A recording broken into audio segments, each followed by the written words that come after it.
காஞ்சிபுரம் அன்னை ரேணுகாம்பாளுக்கு மச்சமூர்த்தி அலங்காரத்தில் சிறப்பு தீபாராதனைகளும், அர்த்த மண்டபத்தில் ஸ்ரீ அத்திவரதர் அலங்காரத்தில் சயன கோலத்தில் பெருமாள் காட்சியளித்தார்.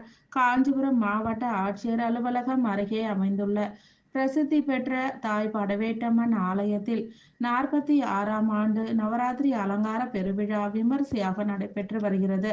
இதில் அனுதினமும் அம்பாளுக்கு சிறப்பு அலங்காரம் செய்யப்பட்டு தீபாராதனைகள் நடைபெற்றது.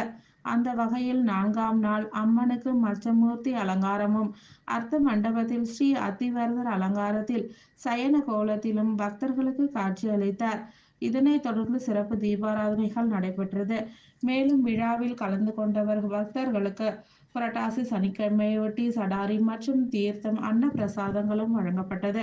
இந்த விழாவினை பூக்கடை சத்திரம் ஆர்.டி. சேகர் துவக்கி வைத்தார்.